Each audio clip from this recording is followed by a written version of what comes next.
Esengo lisusu kozala liboso ya batando ikena bino pona kosolola maimatali politique ya République démocratique du Congo.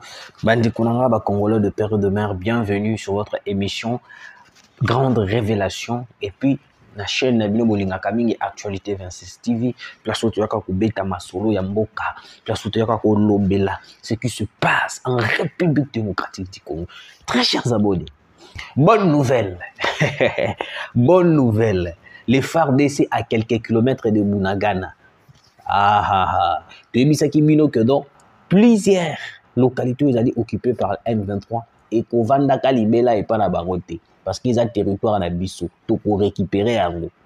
On a pu récupérer 3 territoires viennent d'être récupérés. Bravo FARDC parce que Basali Moussalama Kassi Basali vraiment Moussala Oyo et Pessimiso et Sengo. Ngana kanisa ki lokola Corneille nanga koyi koleka pe alobake non to perdre localité qui gagne. Mais Andimi défaite. Et puis je vous informe que non d'ici là Bunagana Mobimba sera récupéré. Nandimi yango Bunagana Mobimba sera récupéré. Nazui ba remarque et puis Nazui lisusu ma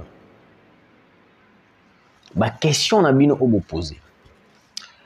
La première question de Gomora Tuninga, est-ce que vous allez technicien de guerre pour le Basalim, mais très cher congolais, n'a répondu pour notre actualité. Ndekonangai congolais aux Olandanga. Quand je vous dis que non, il y a des systèmes anti-aériens placés en République démocratique du Congo, au Wapi, pour nous bébisa, avion la bus matate, drone matate, tu me crois pas. Tu me crois. Parce que le problème c'est quoi? Vous savez, quand vous ne croyez pas na obaïb sakabino, tant que yaka kokoma, de se par la solution est bonne en raté. Une sorte de solution est comme à pas ce qu'on peut trouver. La plus importante est à gagner. Et ça le rôle à yondongo zabongo ba ebiso ke mwasi na yo ba kangi na mobali. Au monité.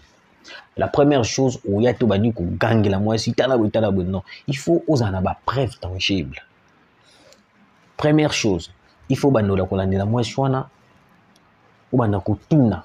Soki ko tuna c'est trop dit ou bana ko se renseigner. Ce que moni ba soupçonner bien pas 5 10 personnes, ça veut dire que c'est vrai. Lucas ko kanga ba un flagrant délit. Makambo na yebisu ya système anti-aérien au Rwanda contre l'avion la biso. Ceux qui n'ont pas ça, prouvez le contraire. Pourquoi l'avion sont matate? Ceux qui n'ont pas ça, prouvez le contraire. Qu'il ne connaît pas aussi na yo pena au ça, l'avion sont matate pour les locaux pour les locaux. Prouvez le contraire.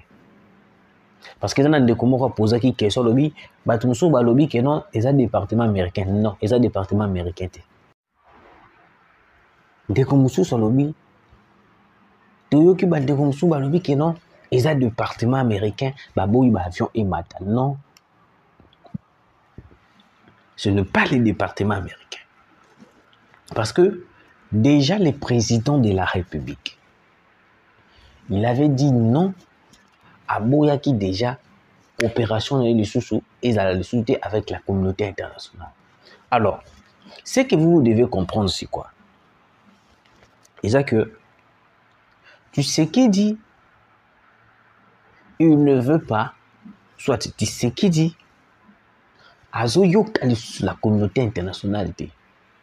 Le coup azoyok la communauté internationale, alors il est impossible que les départements américains avaient refusé. Parce que tu sais que déjà les départements américains ont soutenu. Donc, qu'est-ce qui se passe? Le Rwanda avait mis en place des systèmes anti-aériens. Nazo sil saka na point où na répondre de quoi et puis na kota tout kota na sujet na biso toyeli. Alors, pourquoi a installé ce système là? C'était parce qu'il a compris que non, Le M23 a battu à Kassimingui par les drones, par les avions de chasse. Alors, il faut trouver des stratégies visant à ce que Yako les fragiliser espace aérien pour que la RDC a la ressource na capacité ya koyeba kolonga ba FARDC ya kolonga ba M23. C'est pour cela les Américains de bazwaki ba système anti-aérien wana ba pesaki yango Rwanda. Est-ce que je me fais comprendre? Yo mto tunaki nga question. Malgré tout otunaki question te mekaki moi un peu contredire nga. Mais nga ipe na poité, ndimi contradiction donc nga pe na zo répondre. Vous comprenez? Les Américains ont donné à Paul Kagame des systèmes anti-aériens pour fragiliser l'espace aérien de la République démocratique du Congo, avions de chasse Mataté, drone Maraboto. Parce que le M23 était fragilisé, était pilonné, était chassé par nos avions de chasse, nos drones. Ndé yango mona ki ba installaki yango pour que ba fragiliser biso. Yango moni ba avion na biso ezo Mataté. Soki ozana le contraire ya ona zoloba ke ba avion na biso ezo Mataté pour na eloko bo bimisela ngai. Na bosani ko kombo na so na yeba kombo na tangi kombo na o bimisela ngai yango. Quand on vous dit une chose, il ne faut pas vous okaimwa à la légère. Bino nyonso to bobo ya kaka.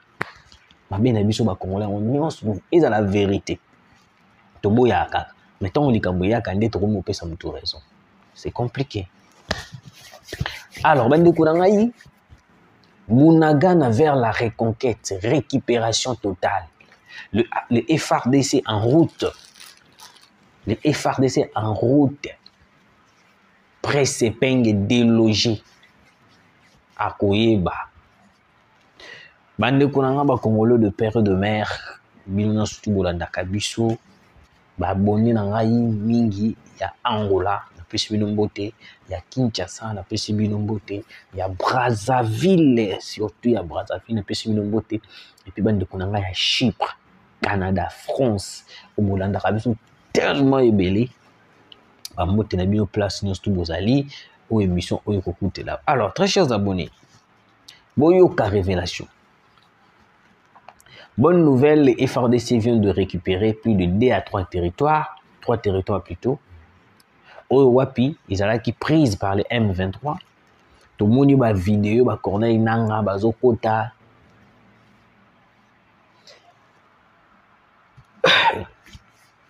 Bazokota. Na Esengo. Pourquoi?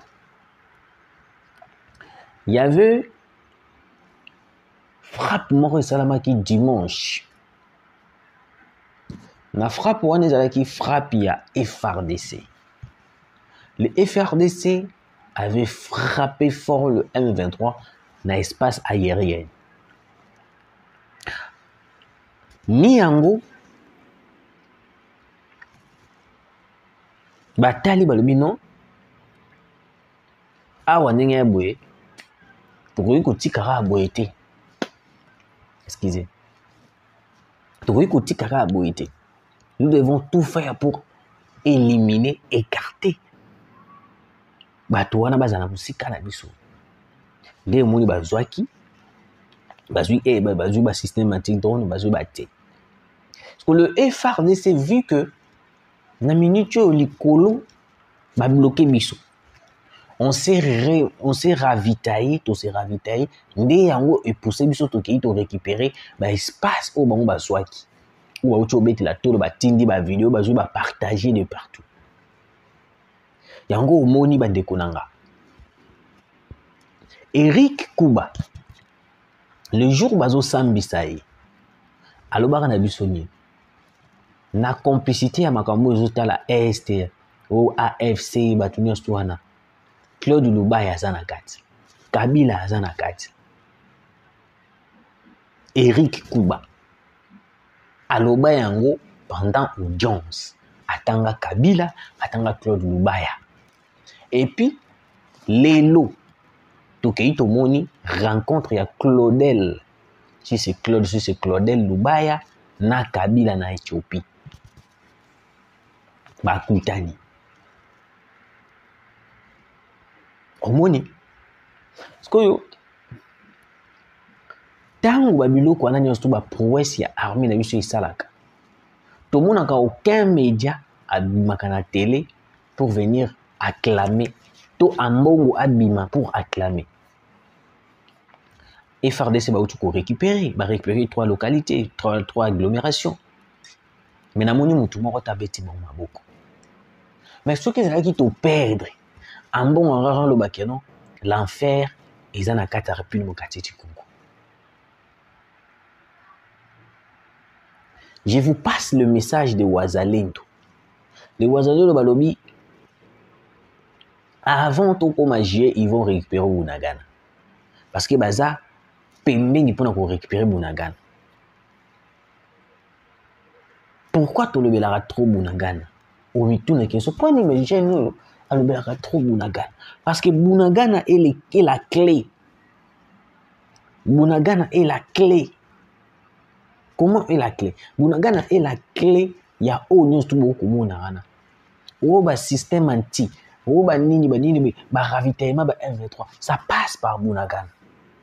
Alors le jour où Bunagana sera récupéré, tous ces frétins là des M23 là, moi je les appelle de petits frétins. Ils viendront s'agenouiller devant nous. Nous surtout ça parce que dans la place où ils ont ravitaillé, c'est Bunagana. Le jour où Bunagana va tomber, parce que je sais très bien, peut-être que là, tout le monde qui veut Bunagana est tombé entre les mains de FRDC. Nazal sur le jour en Corneille nanga ba mbangwa ko banda. Nalobi les jours en Corneille nanga ba mbangwa ko banda. Naza sûr à occuper magana Rwanda. Mbangwa ko banda à occuper magana Uganda na Rwanda. A kozana tanku te ko pema te. Donc a mona ku tan ko pema te.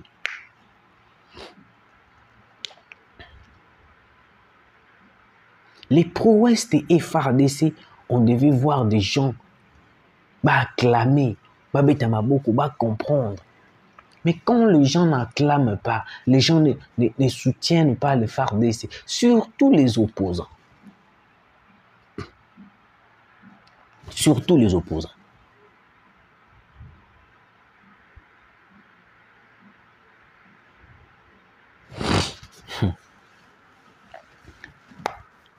Nouvelle les amis malamu, bandeko na biso, ba grand frère, ba yaya, ba papa, ba leki na biso, ba ngonyo surtout, FARDC, bendele koyate, ba utu ko récupérer territoire où ils allaient qui prise dernièrement, awawa, ou ba utu ko bete la tolo, to récupérer en to utu ko récupérer en et puis ba lobi, dans quelques jours, Bunagana va tomber.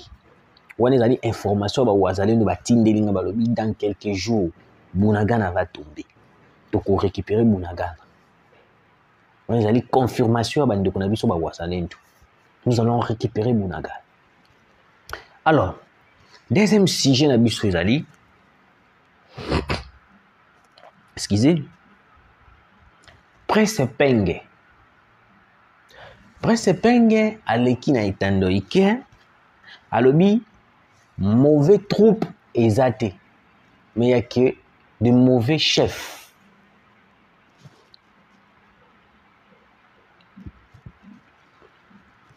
Il y a un président, il a vu Massissi tomber, mais il est allé regarder le match de Paris Saint-Germain au Qatar.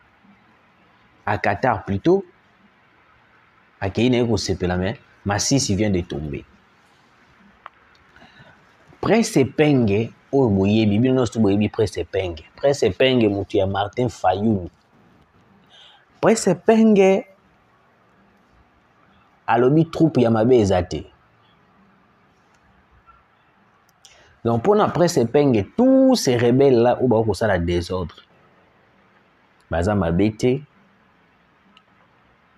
Mais mutu ako diriger bango ndaza mabe. D'après ce que j'ai compris. Là, c'est Presse Peng. Donc, même Presse Peng, il est convaincu que non, bah rebelle wana baza ba Congolais. Même Presse Peng. Oui, puis ils ont ça la ils sont pas si pour moi bateau bozo mona le roi baza ba Congolais. Mais nzoka bana bango ba Congolais ti ba osana bango service à Rwanda. Bazo ba mbongo batia na poche. Mais écoutez, comment est-ce que vous dites que non, bato wana baza ba Congolais, baza mabete, bato ba diriger ba onde ba mabe, tout soit les Congo, ils ont mabete, mais tu sais que les naza mabe. Na qui on a décence. Na qui on a décence pour tout se comprendre. Pour les arrêter que non, ok, il a sens ok, nango, ils a sens où il y a le bagité. Na qui a décence. Premier sens, ba troupe rebelle ba ko menacer biso, baza mabete. Juste, nous tous diriger ba onde za mabe. Toti ba corona inanga ba Bertrand Bisimwa. Deuxième sens, ba Congolais ba mabete, mais tu sais que l'inda mabe. Il faut qu'on change juste ba dirigeant. OK? Na premier sens, tous ces gens-là qui étudient que non ba chef na ba onde mutu baza mabe. Mais ce sont des Rwandais. Même si on changeait aujourd'hui, toujours tout les Congolais à diriger Bango, ils vont tout faire pour assassiner ces Congolais. Parce que ce ne sont pas des Congolais. Et penge, batouana baza ba Congolais te, bakoboma biso, baza bato poison, baza bato machette. Comment est-ce que tu peux confirmer que non batouana baza bien, ba Congolais nangande bato baza ni baza mabe? Hein? Et penge. Je croyais que tu étais Congolais, tu défendais la nation. Je croyais que tu défendais la nation. C'est aujourd'hui que je peux comprendre que non, tu es au service du Rwanda. Oui, tu es au service du Rwanda. Ça m'étonne, ça me fait mal. Je n'arrive pas à comprendre pourquoi ces gens ici baza malmenés d'une manière impossible. Yango balie si bino nini ba Presse Penge ba Fayulu ba Katumbi onyo balie si bino nini. Mbongo kaka ou na ko comprendre te. Bolie nini kindoki? Bolie nini kindoki? Ah. Bandi ko nga ba Congolais na kena deuxième sens. Ba Congolais baza bien, mais tu sais que daza mabe. Okoyi ko tangela biso, to koyi confirmer biso que Kabila azaki malamu.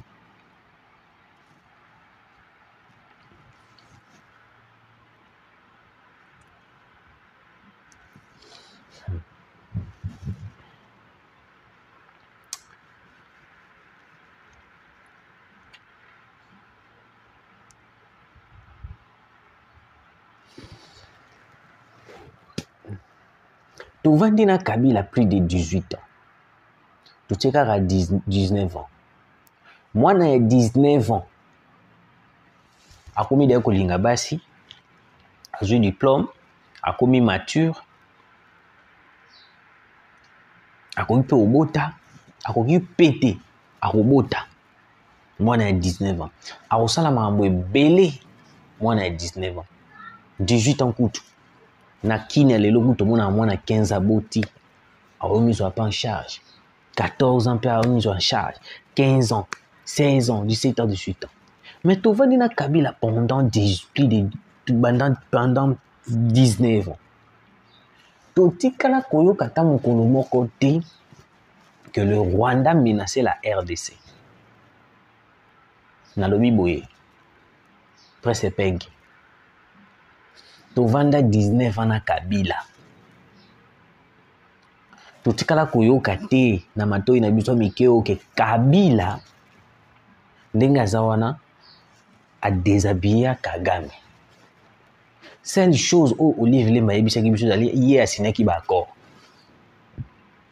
Kabila. Une personne qui part signer les accords avec des Rwandais qui nous massacrent aujourd'hui. Ndebino bomoni mutu malamu. C'est que vous en mettez maté. Même Fayulu, aujourd'hui, j'ai pu comprendre que Fayulu, ce n'est pas un Congolais. Oui. Parce que Fayulu, pendant la période à Kabila, a Vimba Awa. Mais lelo Fayulu asangani na Kabila. Fayulu benga Kabila étranger, rwandais, zonga na mboka na osala lelo Fayulu basangani na Kabila. Le monde est petit. Tout ce que vous faites là, et vous ont la Bible. Ne croyez pas que non, beaucoup à la éternelle. Les sons des Congolais qui crient chaque jour, ou ils ont sopana chaque jour. Je pense que